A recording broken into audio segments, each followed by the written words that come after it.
Amados, o processo de desconstruir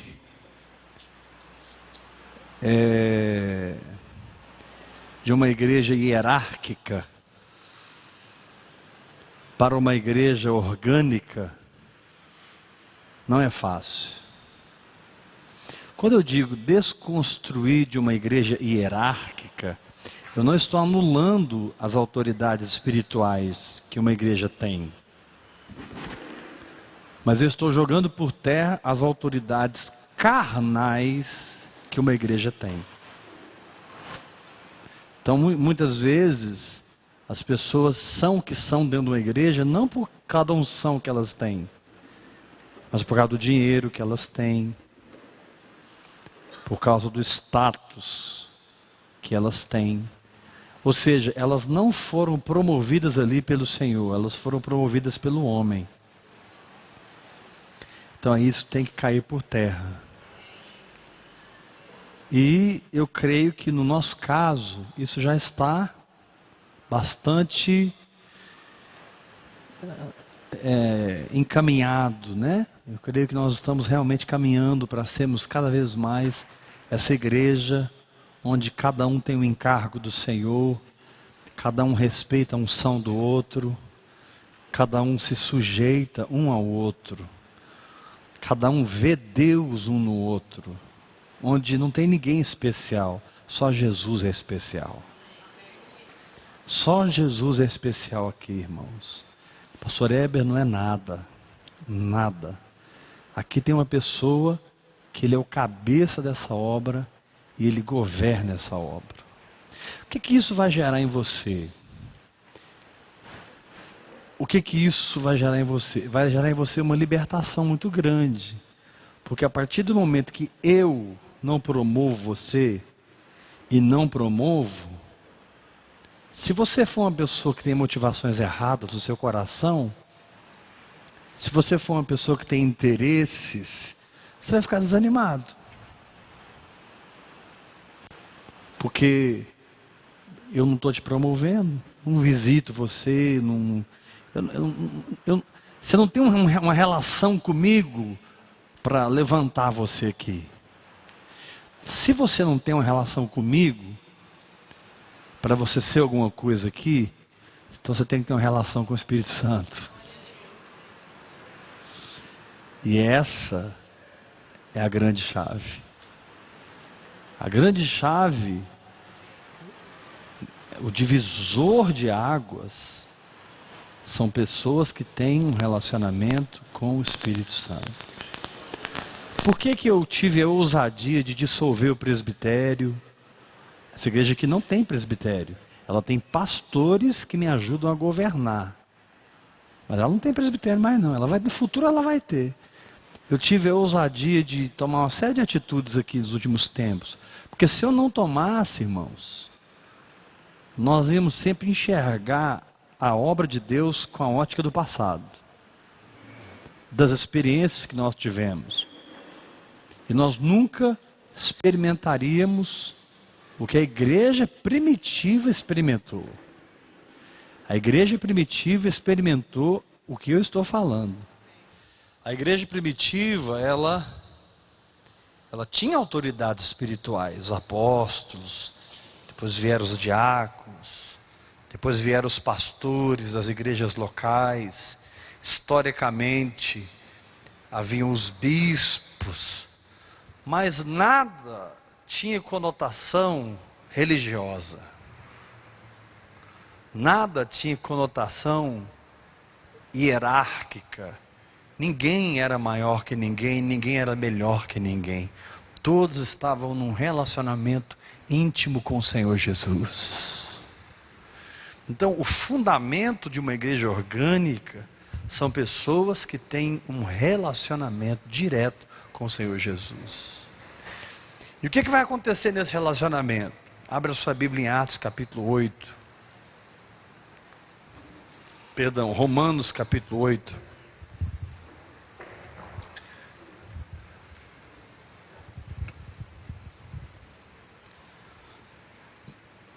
Essa noite, Essa noite eu quero te dar a chave da igreja orgânica. A chave está aqui, Romanos 8, versículo 13. Porque se viverdes segundo a carne, caminhais para a morte. Mas se pelo Espírito mortificardes os feitos do corpo, certamente vivereis. Pois todos os que são guiados pelo Espírito de Deus.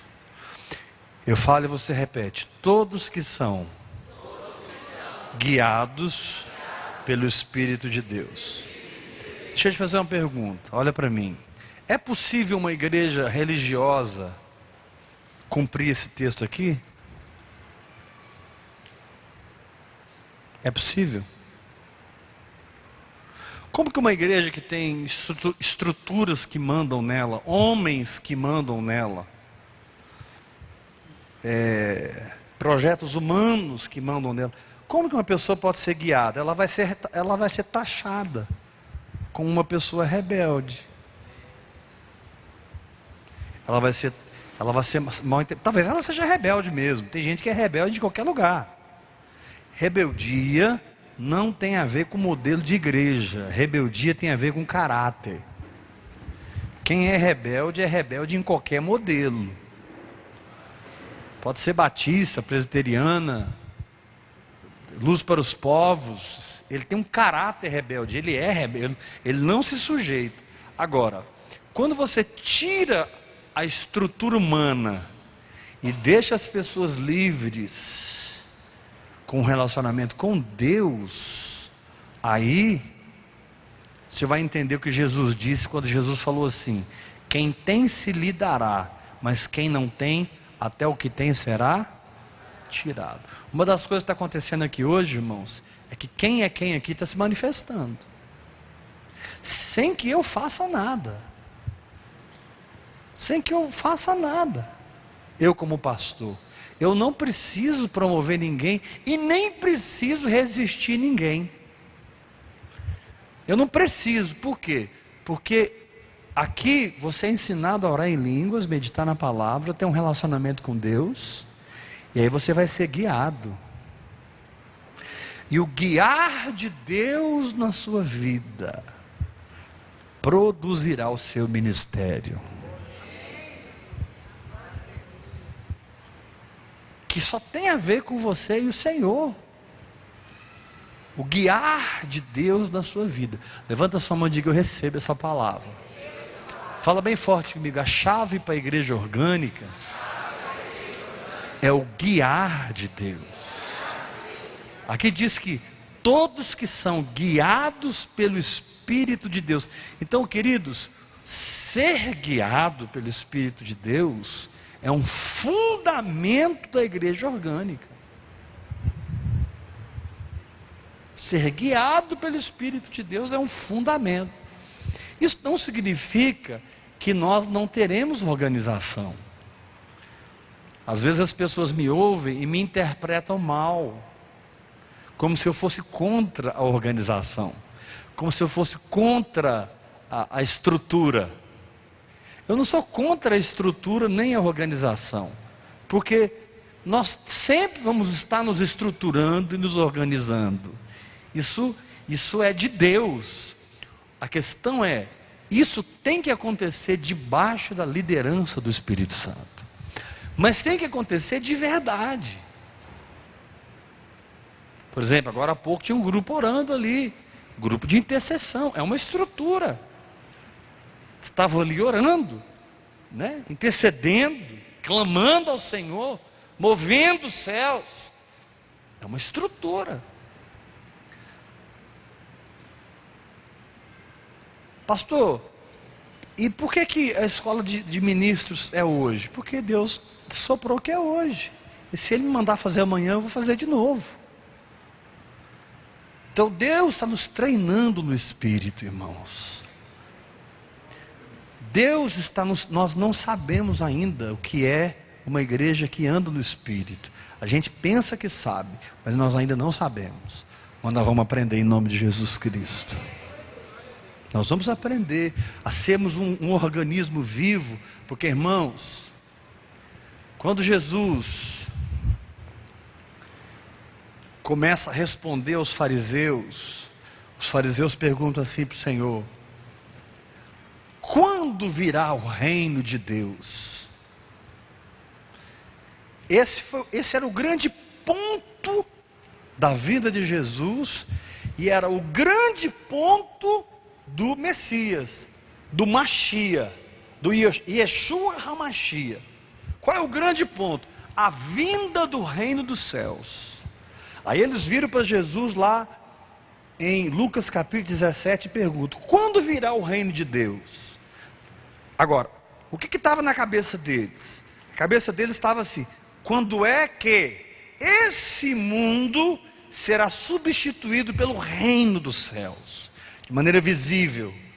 E aí Jesus dá uma resposta, que olha, meu irmão, você pode ter 300.000 interpretações teológicas, mas a resposta de Jesus é simples e objetiva. Jesus falou assim: o reino de Deus não vem com visível aparência. Então você vai ter que ser espiritual para andar nele. Nem dirão, ei-lo aqui, ou lá está, porque o reino de Deus estará dentro de vós.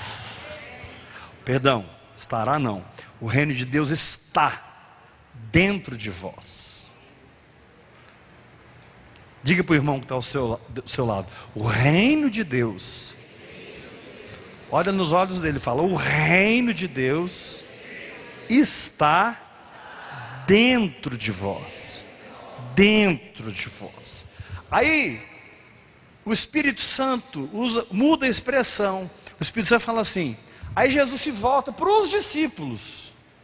Para os fariseus, Jesus fala assim: o reino de Deus está dentro de vocês.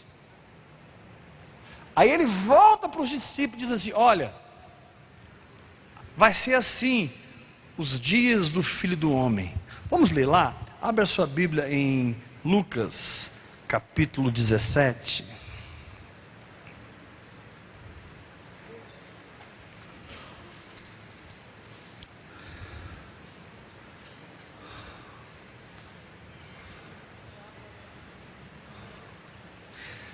Verso 20: interrogado pelos fariseus sobre quando viria o reino de Deus, Jesus lhes respondeu: não vem o reino de Deus com visível aparência.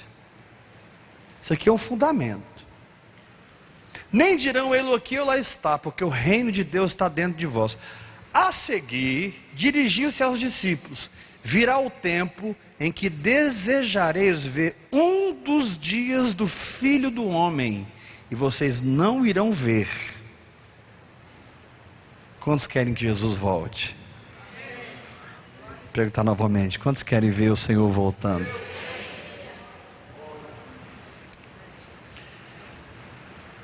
23: e vos dirão ele aqui ou lá está, não vades, nem os sigais, porque assim como o relâmpago fuzilando brilha de uma outra extremidade do céu, assim será no seu dia o Filho do Homem. Mas importa que primeiro ele padeça muitas coisas, seja rejeitado por essa geração. Assim como foi nos dias de Noé, será também nos dias do Filho do Homem. Comiam, bebiam, casavam, davam-se em casamento, até o dia em que Noé entrou na arca, e veio o dilúvio e destruiu a todos. Repete assim comigo: assim como foi. Olha para mim, Jesus está pegando um dia do Filho do Homem e está resumindo aqui. Preste atenção nisso.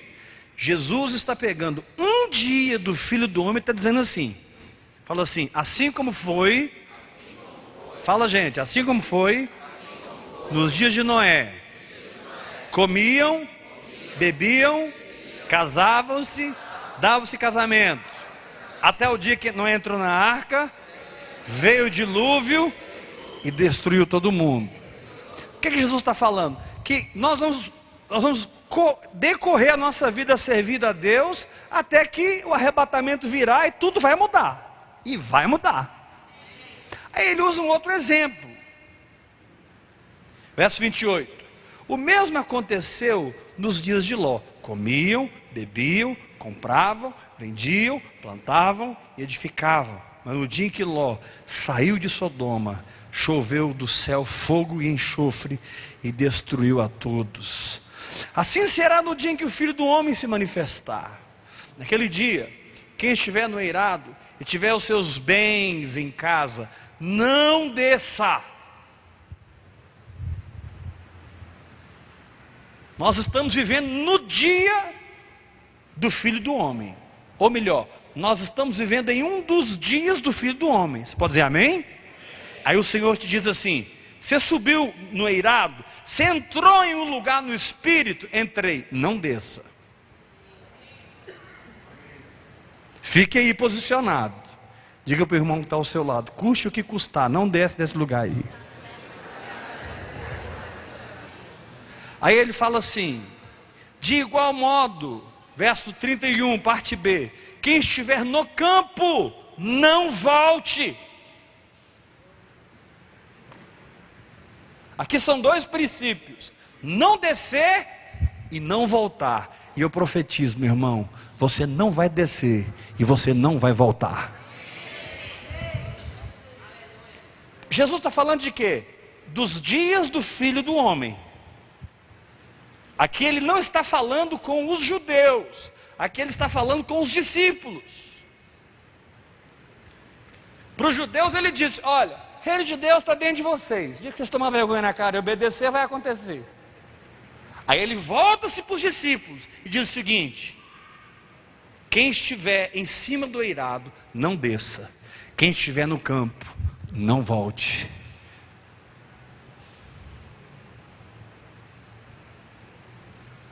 E esse é o nosso desafio, irmãos. Porque a estrutura espiritual de uma igreja vencedora está aqui. A estrutura espiritual de um ministério, de um ministro de Deus está aqui. Ele não desce e ele não volta. Levanta a sua mão e diga: eu recebo essa palavra. Fala para 3 pessoas perto de você assim: meu irmão, rapadura é doce, mas não é mole não. Fala para ele.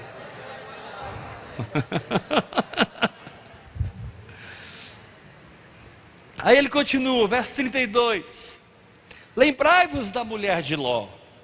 Quem quiser preservar sua vida, perdê-la-á.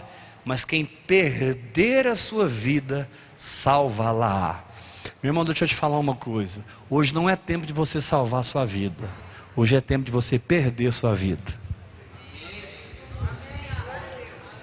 Eu queria ouvir mais glória a Deus nesse lugar. O chamado de Deus para o Heber hoje: Heber, perca a sua vida, não ganhe a sua vida. Que vida? A vida da alma. A vida da alma. O que eu penso, o que eu sinto, o que eu quero, o meu psique. Lembrai-vos da mulher de Ló. Quem quiser preservar sua vida, perdê-la, e quem perder, de fato a salvará. Verso 34, olha para a sua Bíblia, verso 34. Digo-vos que naquela noite 2 estarão numa cama. Repete bem forte comigo: mais forte, igreja. Será tomado, outro será deixado. 2 mulheres serão juntas moendo.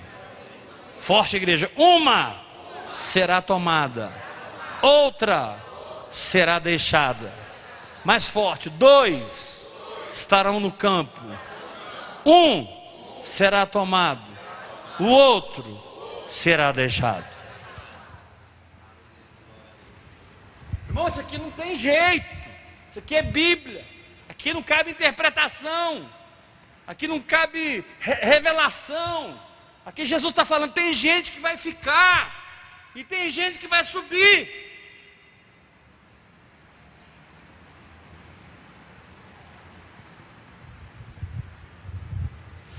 Só que essa palavra foi tão forte para os discípulos que eles perguntaram assim. Olha o versículo 37. Então lhe perguntaram: onde será isso, Senhor?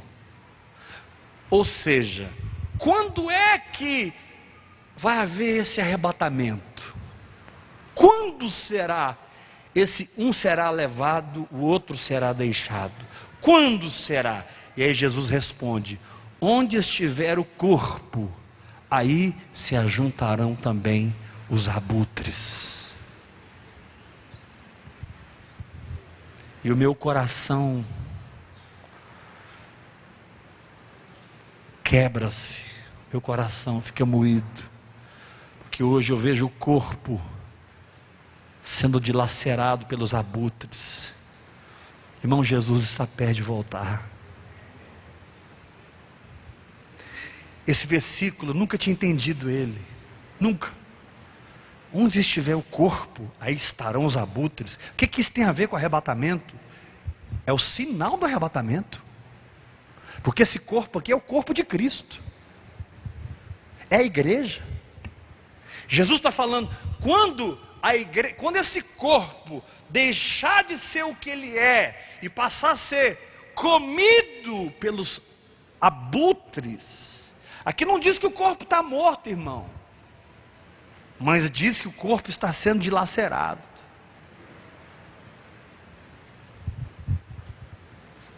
Agora olha a responsabilidade do ministério que Deus pôs na sua mão. A responsabilidade do ministério que está nas suas mãos é restaurar a igreja, é sarar esse corpo. Porque aqui, irmão, Jesus faz um decreto, mas Jesus não diz que não pode ser mudado. E daqui a pouco vocês vão ver que pode ser mudado. Na parábola da viúva.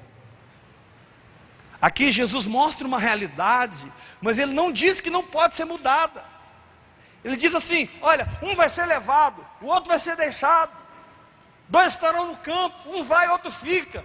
Dois vão estar na cama, outro vai, outro fica. E aí os discípulos ficam tão impactados que eles perguntam: onde é que vai ser isso?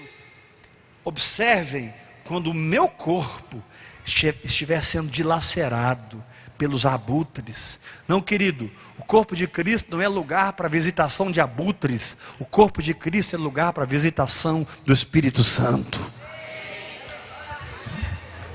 Eu declaro que nesse lugar não desce abutres. Eu declaro que nesse lugar desce o Espírito de Deus.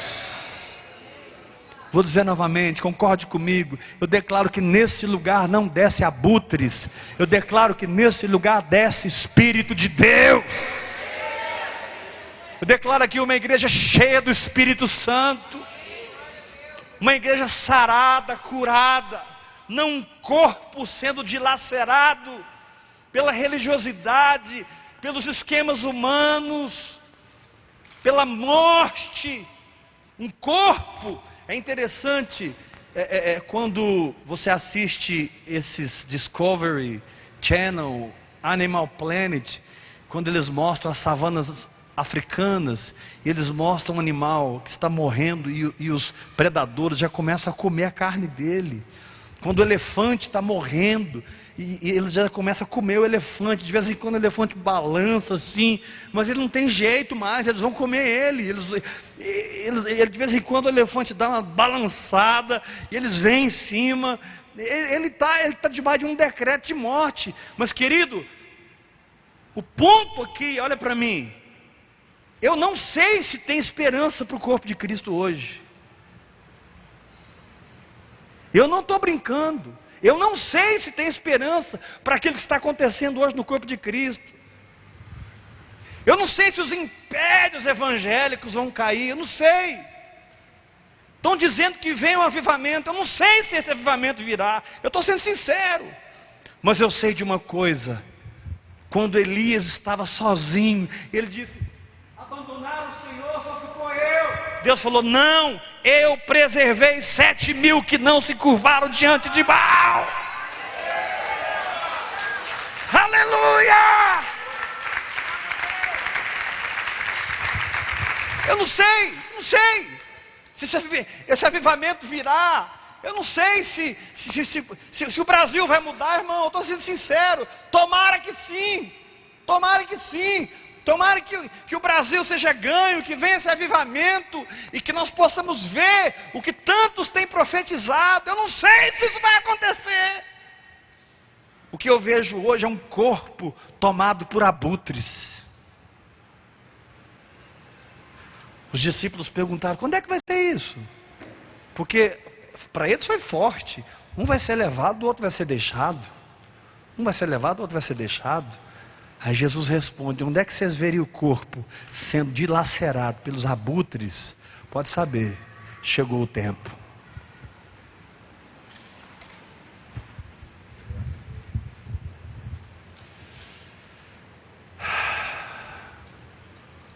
Não, meu irmão, o diabo não vai descer na sua vida mais.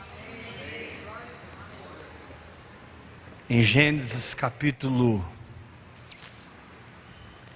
15, quando Abraão faz uma aliança com Deus, a Bíblia diz que as aves de rapina desciam sobre a oferta, mas Abraão enxotava elas.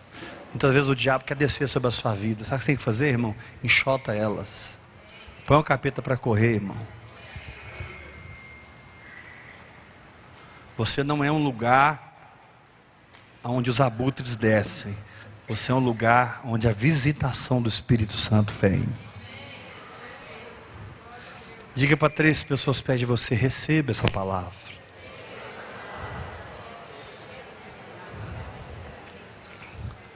Chama alguém pelo nome e diga: fulano, na sua vida desce a pomba, não o abutre.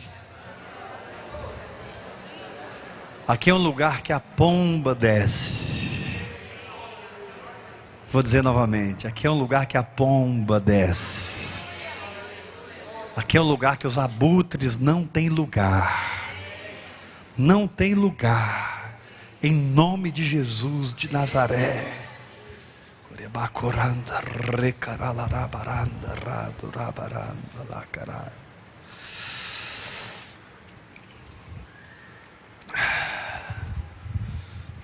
Aí você me pergunta: pastor, eu quero fazer parte desse grupo aí que vai subir.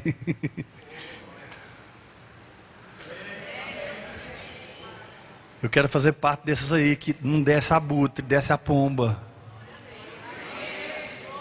Então você tem que continuar lendo o texto, porque a chave está para frente aí. Capítulo 18, versículo 1. Disse-lhes Jesus uma parábola sobre o dever de orar sempre e nunca esmorecer. Esse é o espírito que tem que governar o seu coração. Querido, eu não estou dizendo que você não vai falhar. Sua justiça é Cristo. Você é justificado por fé. Eu não estou dizendo que não haverá falhas no processo, mas não haverá falha na sua fé. Você é falho, mas a sua fé é perfeita. Quero ouvir um grito de vitória em nome de Jesus. Levanta as suas 2 mãos bem alto e fala assim: eu sou muito falho, mas a fé que eu possuo, ela é perfeita. Eu sou falho, mas a minha fé é perfeita. E porque ela é perfeita, estou sendo aperfeiçoado.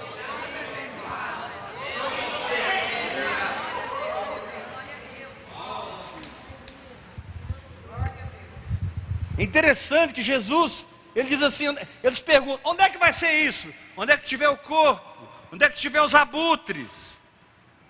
Prepara, porque o negócio está para acontecer. E o que eu faço até enquanto isso não acontece? Disse-lhe Jesus uma parábola sobre o dever de orar sempre e nunca esmorecer. Orar sempre e nunca esmorecer. Orar sempre e nunca esmorecer. Orar sempre e nunca esmorecer. Orar sempre e nunca esmorecer.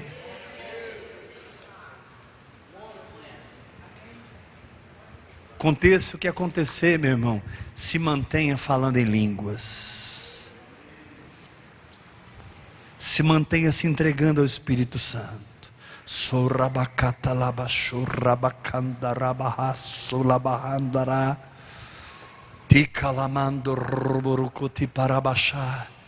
Quando você estiver subindo o monte orando em línguas, quando você estiver descendo o monte orando em línguas, quando você estiver no vale orando em línguas, não pare de orar.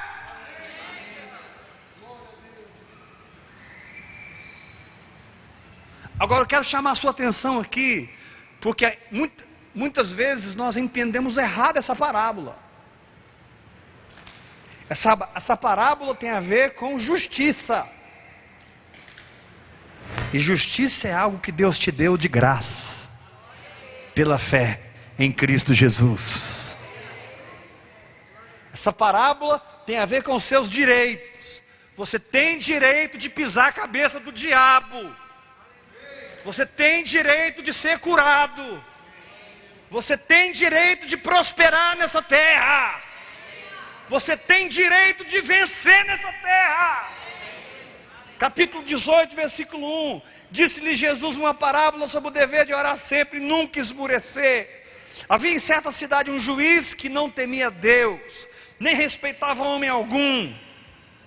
Mas havia também, naquela mesma cidade, uma mulher que não tinha mais nada na vida, a não ser a certeza de que o seu direito pertencia a si própria, e ela não ia abrir mão disso. Não está escrito isso na Bíblia, pastor. É porque eu já estou interpretando. Olha lá. Havia também na mesma cidade uma viúva que vinha ter com ele, dizendo: julga minha causa contra o meu adversário. Ele, por algum tempo, não a quis atender, mas depois disse consigo mesmo: bem que eu não temo a Deus, nem respeito homem algum. Todavia, como esta viúva me importuna, julgarei a sua causa, para não suceder que por fim venha molestar-me. Então disse o Senhor: considerai no que diz esse juiz iníquo. Todos repitam comigo, mais forte que você puder: não fará Deus justiça. Não fará Deus justiça. Mais forte, diga: não fará Deus justiça, aos seus escolhidos, que a Ele clamam dia e noite, embora pareça demorado defendê-los. Olha o verso 8: e recebe a unção, digo-vos que depressa lhes fará justiça. Aleluia! De que ele estava falando aqui? Ele estava falando do seu caminho para a cruz. Aqui Jesus estava caminhando para Jerusalém. Ele estava na jornada para Jerusalém, onde ele morreria sob a penalidade do meu pecado e do seu pecado. E ele estava dizendo: olha, rapidamente Deus vai fazer justiça. Contudo, quando vier o Filho do Homem, achará fé na terra?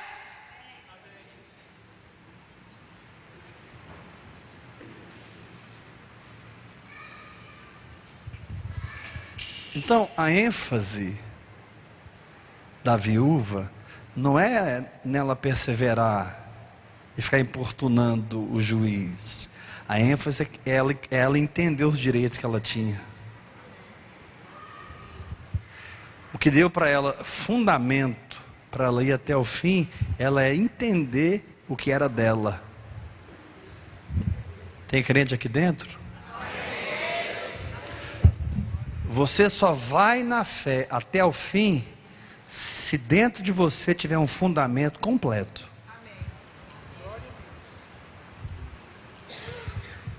Da verdade que você está crendo. Aí você vai até o fim.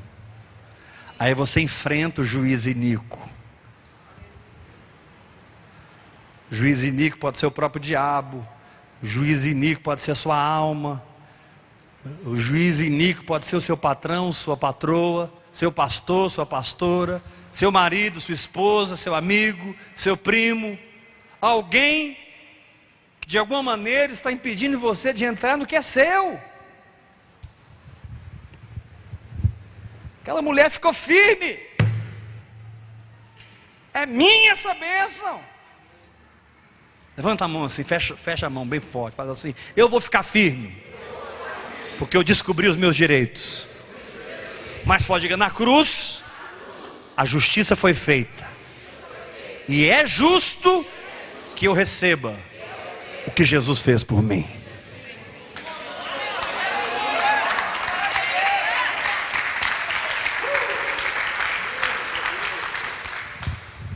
Aleluia. Demônios estão caindo no reino do Espírito hoje. Irmãos, hoje foi um dia de grande vitória nesse ministério. Vocês não têm ideia do que aconteceu no reino espiritual desse ministério hoje. Hoje foi um dia, hoje é que dia do mês? 8 de dezembro. Hoje, 8 de dezembro, foi um dia que principados e potestades fugiram do nosso meio.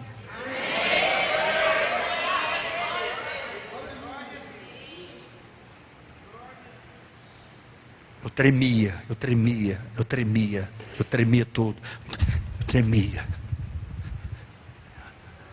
Minha mulher tentando me acudir, e veio uma febre, e eu debaixo de uma revelação, e a unção, e a glória de Deus descendo. Irmãos, o céu rasgou hoje desse lugar. Deixa eu te dar uma palavra: você está em outro nível no Espírito.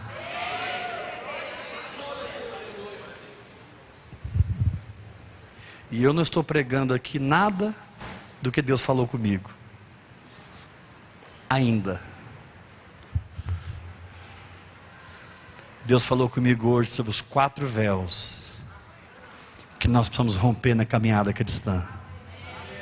Que coisa linda, irmãos. Em nome de Jesus eu vou ministrar para vocês sobre esses 4 véus. Mas hoje o Senhor quer te dar o espírito da viúva.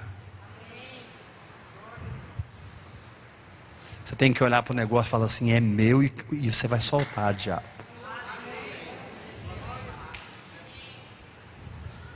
É meu, e você vai soltar. A ênfase não está na perseverança dela, a ênfase está no fundamento do que ela sabia que lhe pertencia. Por isso que Jesus disse: e quando o Filho do Homem vier, vai encontrar alguém que tem fundamento, tem fé? Alguém que entende o que eu fiz na cruz?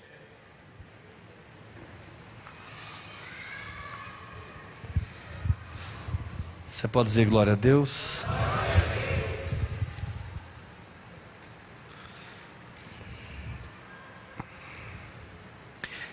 Amados, essa estrutura espiritual que Deus está criando dentro de você vai libertar você de muitos anos sendo controlado pela sua alma. Vai libertar você muitos anos ser controlado pelo homem. Essa estrutura espiritual que Deus está criando em você, ela está te dando sabe, como uma catapulta, ela está lançando você longe. Deus está lançando você longe do Espírito. Não recue, não negocie isso. Propostas virão.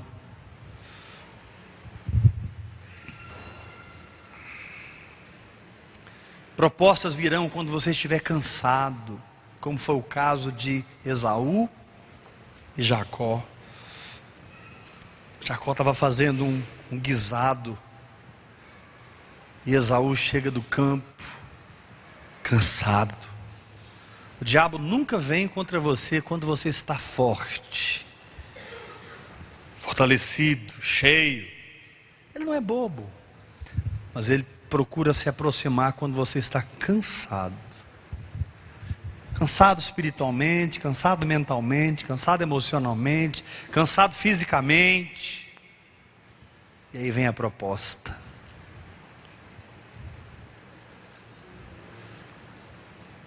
Não aceite nenhuma proposta que roubará você do guiar do Espírito.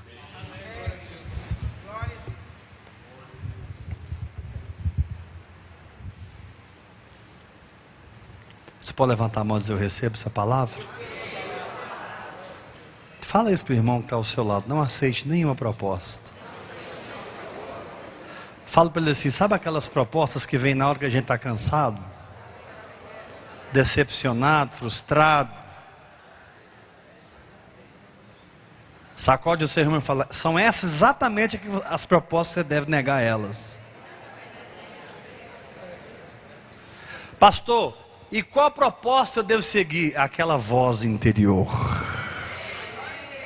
que te dá fé, que te dá paz, que te dá convicção, que te leva a amar mais, perdoar mais.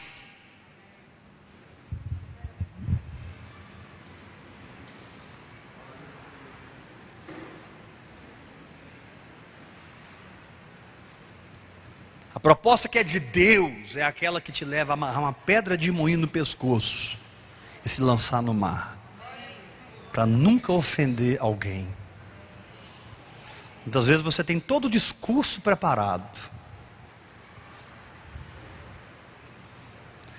e no seu discurso você tem toda a razão,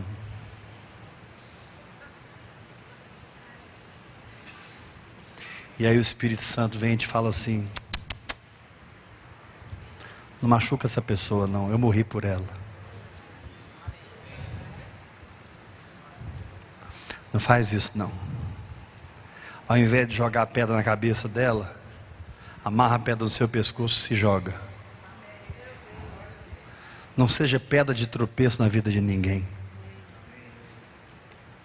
Pegue os seus discursos preparados e jogue na lata do lixo, diz o Senhor.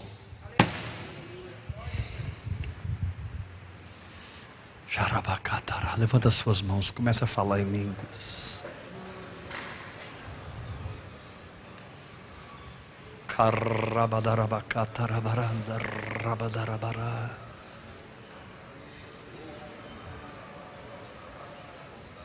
Ola barabarabacoto roborocoto robodorolobo shonda recatarabara. Keira mamandorobo coroboroto rubodorolarabashai. Erga sua voz em outras línguas. Espírito Santo está te dando graça para deixar Deus estruturar o seu espírito. Seu dom, seu talento não vai operar livre de uma estrutura espiritual. Não. Seu dom e seu talento vai fluir em cima de uma estrutura cheia da glória de Deus, cheia do poder de Deus, cheia da unção de Deus.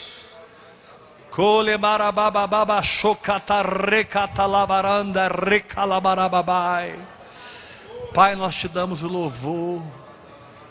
Pai, obrigado, Pai.